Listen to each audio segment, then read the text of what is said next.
ಈಗ ಉಳಿದ ಸುದ್ದಿಗಳನ್ನು ನೋಡ್ತಾ ಹೋಗೋಣ. ಭಾರತದ ಮೇಲೆ ಇನ್ನು ಮುಂದೆ ಯಾರೊಬ್ಬರು ಕೂಡ ಕೆಟ್ಟ ಕಣ್ಣು ಬೀರೋದಕ್ಕೆ ಆಗುವುದಿಲ್ಲ. ಯುದ್ಧ ಮಾಡ್ತೀವಿ ಅಂತ ಭಾರತದ ಮೇಲೆ ದಂಡೆತ್ತಿ ಬಂದರೆ ಯಾರೂ ಕೂಡ ಉಳಿಯುವುದಿಲ್ಲ. ಕ್ಷಿಪಣಿಗಳ ಡ್ರೋನ್ ದಾಳಿ ಹಾಗೆಯೇ ನ್ಯೂಕ್ಲಿಯರ್ ದಾಳಿ ಮಾಡಿದರೂ ಕೂಡ ಭಾರತವನ್ನು ಅಲುಗಾಡಿಸೋದಕ್ಕೆ ಆಗುವುದಿಲ್ಲ. ಯಾಕಂದರೆ ಭಾರತ ಸುರಕ್ಷಾ ಕವಚವಾಗಿ 2 ಬ್ರಹ್ಮಾಸ್ತ್ರಗಳು ಸೇನಾ ಬತ್ತಳಿಕೆಯನ್ನು ಸೇರಿವೆ. ಒಂದು ಭಾರ್ಗವಾಸ್ತ್ರ, ಇನ್ನೊಂದು ಆಕಾಶ ತೀರ. 2 ಅಸ್ತ್ರಗಳ ವಿಶೇಷತೆಗಳು ಏನು ಅನ್ನೋದನ್ನು ನಿಮಗೆ ತೋರಿಸ್ತೀನಿ.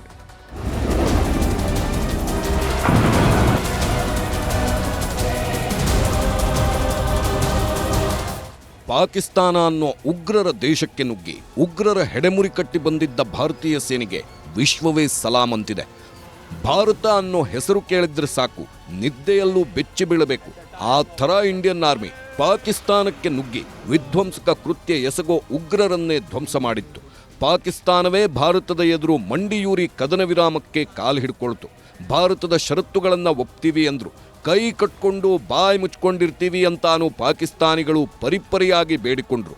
ಹೋಗಲಿ ಪಾಪ ಅಂತ ಗುಳ್ಳೇನರಿಗಳಿಗೆ ಸಣ್ಣ ಅವಕಾಶ ಕೊಟ್ಟು ಕದನ ವಿರಾಮ ಘೋಷಿಸಿದ ಮೇಲೂ ಕಿತಾಪತಿ ತೆಗೆದವರಿಗೆ ಮತ್ತೆ ಮುಟ್ಟಿ ನೋಡ್ಕೊಳ್ಳೋ ಥರ ಭಾರತೀಯ ವಾಯುಪಡೆ ದಾಳಿ ಮಾಡಿ ಬಂದಿತ್ತು. ಈಗ ಪಾಕಿಸ್ತಾನ ಕೈಕಟ್ಟಿ ಸುಮ್ಮನಾಗಿದೆ. ಆದರೂ ಗುಳ್ಳೇನರಿಗಳನ್ನ ಭಾರತ ನಂಬೋದಕ್ಕೆ ಹೋಗಿಲ್ಲ. ಪಾಕಿಸ್ತಾನಿಗಳು ಬೆನ್ನ ಹಿಂದೆ ಚೂರಿ ಹಾಕೋರು. ಯಾವಾಗ ಹೇಗೆ ಬೇಕಿದ್ರೂ ಭಾರತದ ಮೇಲೆ ದಾಳಿ ಮಾಡಬಹುದು ಅಂತ ಮುನ್ನೆಚ್ಚರಿಕೆ ವಹಿಸಿದ್ದು, ಹೊಸ ಅಸ್ತ್ರಗಳನ್ನು ಭಾರತ ರೆಡಿ ಮಾಡಿದ್ದು. ಇವತ್ತು 2 ಅಸ್ತ್ರಗಳನ್ನು ಪರೀಕ್ಷೆ ನಡೆಸಿ ಯಶಸ್ವಿಯಾಗಿದೆ. ಅದರಲ್ಲಿ ಒಂದು ಭಾರ್ಗವಾಸ್ತ್ರ, ಎರಡನೆಯದ್ದು ಆಕಾಶ ತೀರ.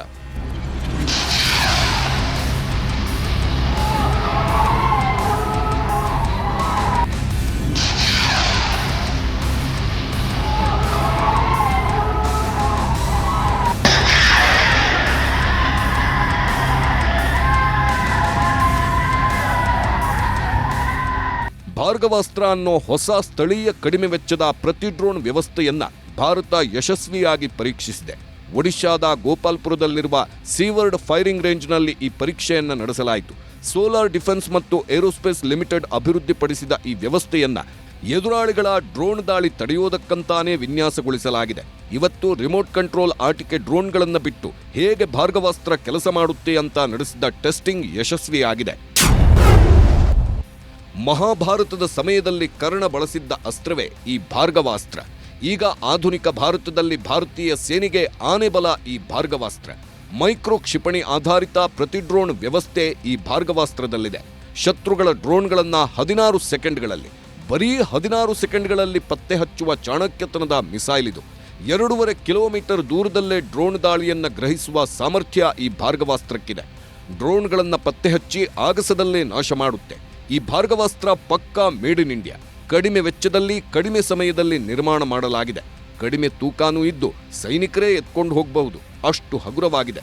ಒಂದು ಭಾರ್ಗವಾಸ್ತ್ರವನ್ನ ಪ್ರಯೋಗಿಸಿದ್ರೆ ಸಾಕು ಶತ್ರುಗಳು ಹಾರಿಸುವ 64 ಡ್ರೋನ್ಗಳನ್ನು ಸ್ಫೋಟಿಸುವ ಶಕ್ತಿ ಇದೆ. ಇದಿಷ್ಟು ಭಾರ್ಗವಾಸ್ತ್ರದ ಸ್ಪೆಷಾಲಿಟಿ. ಆತ್ಮನಿರ್ಭರ್ ಭಾರತಕ್ಕೆ, ಭಾರತೀಯ ಸೇನೆಗೆ ಈ ಭಾರ್ಗವಾಸ್ತ್ರ ಇನ್ಮುಂದೆ ರಕ್ಷಾ ಕವಚವಾಗಿರಲಿದೆ.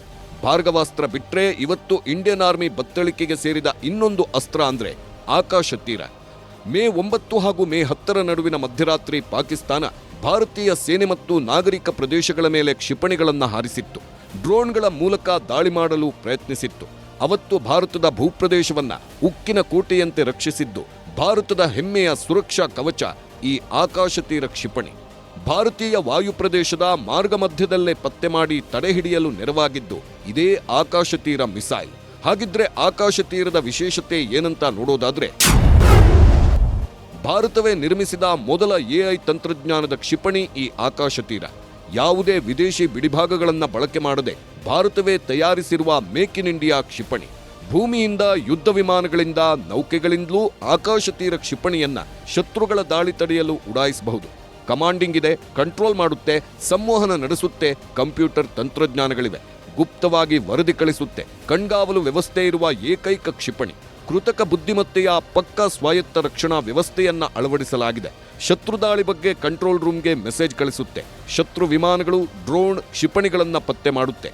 ಇಸ್ರೋ ಉಪಗ್ರಹಗಳು GPS ಜೊತೆ ಸಮನ್ವಯ ಸಾಧಿಸಿ ಪ್ರತಿದಾಳಿ ತಡೆಯುವ ಅತ್ಯದ್ಭುತ ಕ್ಷಿಪಣಿ.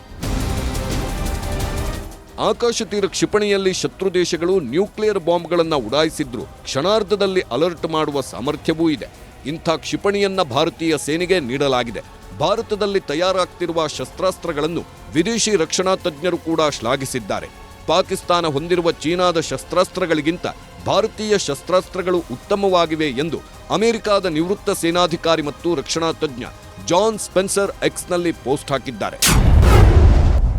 ಪಾಕಿಸ್ತಾನ ಮತ್ತು ಚೀನಾದ ಶಸ್ತ್ರಾಸ್ತ್ರಗಳಿಗಿಂತ ಭಾರತದ ಶಸ್ತ್ರಾಸ್ತ್ರಗಳು ಉತ್ತಮ ಪ್ರದರ್ಶನ ನೀಡಿವೆ. ಚೀನಾದ ವಾಯುರಕ್ಷಣಾ ವ್ಯವಸ್ಥೆಯು ಭಾರತದ ಮುಂದೆ ಕುಬ್ಜವಾಗಿದೆ. 2014ರಲ್ಲಿ ಭಾರತವು ಶಸ್ತ್ರಾಸ್ತ್ರಗಳ ಅಗತ್ಯದ 32% ಭಾರತದಲ್ಲಿ ತಯಾರಿಸುತ್ತಿತ್ತು. 2024ರ ವೇಳೆಗೆ 88% ಶಸ್ತ್ರಾಸ್ತ್ರಗಳು ಮತ್ತು ಮದ್ದುಗುಂಡುಗಳು ಭಾರತದಲ್ಲೇ ತಯಾರಾಗ್ತಿದೆ. ಈ ಶಸ್ತ್ರಾಸ್ತ್ರಗಳ ದೃಢೀಕರಣವು ಆಪರೇಷನ್ ಸಿಂಧೂರ್ ಮತ್ತು ನಂತರದ ಪಾಕಿಸ್ತಾನದ ದಾಳಿಗೆ ನೀಡಿದ ಪ್ರತ್ಯುತ್ತರದ ಸಮಯದಲ್ಲಿಯೂ ಸಾಬೀತಾಗಿದೆ ಅಂತ ಅಮೆರಿಕಾದ ನಿವೃತ್ತ ಸೇನಾಧಿಕಾರಿ ಮತ್ತು ರಕ್ಷಣಾ ತಜ್ಞ ಜಾನ್ ಸ್ಪೆನ್ಸರ್ ಬರೆದಿದ್ದಾರೆ. ಇನ್ನು ಆಸ್ಟ್ರೇಲಿಯಾದ ಮಿಲಿಟರಿ ಇತಿಹಾಸಕಾರ ಟಾಮ್ ಕೂಪರ್ ಕೂಡ ಭಾರತದ ಸೇನಾ ಸಾಮರ್ಥ್ಯವನ್ನ ಹಾಡಿ ಹೊಗಳಿದ್ದಾರೆ. ಭಾರತದ ಬ್ರಹ್ಮೋಸ್ ಮತ್ತು ಸ್ಕ್ಯಾಲ್ಪ್ ಇಜಿ ಕ್ಷಿಪಣಿಗಳು ಪಾಕಿಸ್ತಾನದ ಶಸ್ತ್ರಾಸ್ತ್ರಗಳಿಗಿಂತ 100 ಪಟ್ಟು ಅತ್ಯುತ್ತಮವಾಗಿವೆ. ಪಾಕಿಸ್ತಾನದ ಕ್ಷಿಪಣಿ ಸಾಮರ್ಥ್ಯವು ಭಾರತದ ಮಿಲಿಟರಿ ಕಾರ್ಯಾಚರಣೆಯನ್ನ ಎದುರಿಸುವಷ್ಟು ಸಶಕ್ತವಾಗಿಲ್ಲ ಅಂತ ಸ್ಪಷ್ಟವಾಗಿ ಹೇಳಿದ್ದಾರೆ. ರಷ್ಯಾ ಜೊತೆ S-400 ಹೆಚ್ಚುವರಿ ಪೂರೈಕೆಗೆ ಮಾತುಕತೆ. ಭವಿಷ್ಯದ S-500 ಖರೀದಿಗೂ ಭಾರತ ಮಾತುಕತೆ. ಪಾಕಿಸ್ತಾನದೊಂದಿಗಿನ ಸಂಘರ್ಷದ ಸಮಯದಲ್ಲಿ S-400 ವಾಯುರಕ್ಷಣಾ ವ್ಯವಸ್ಥೆಯು ಪರಿಣಾಮಕಾರಿಯಾಗಿ ಕೆಲಸ ನಿರ್ವಹಿಸಿದೆ.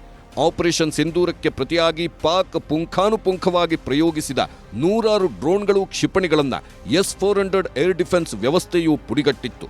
ಈ S-400 ಶಕ್ತಿಯನ್ನ ಅರಿತ ರಕ್ಷಣಾ ಇಲಾಖೆ ಮತ್ತಷ್ಟು ಘಟಕಗಳನ್ನು ಪೂರೈಸುವಂತೆ ರಷ್ಯಾಗೆ ಮನವಿ ಮಾಡಿದೆ. S-400 ಸುಧಾರಿತ ಆವೃತ್ತಿಯಾದ S-500 ವ್ಯವಸ್ಥೆಯನ್ನ ಭಾರತ ಖರೀದಿಸಲು ಒಲವು ತೋರಿಸಿದೆ. ರಾಷ್ಟ್ರಪತಿಗೆ ವಿವರಣೆ ಕೊಟ್ಟ ಸೇನಾ ಮಹಾನಾಯಕರು.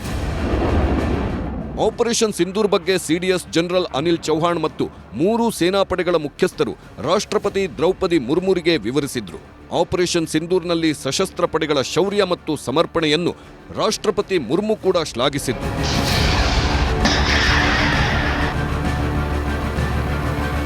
Bureau report, news 18.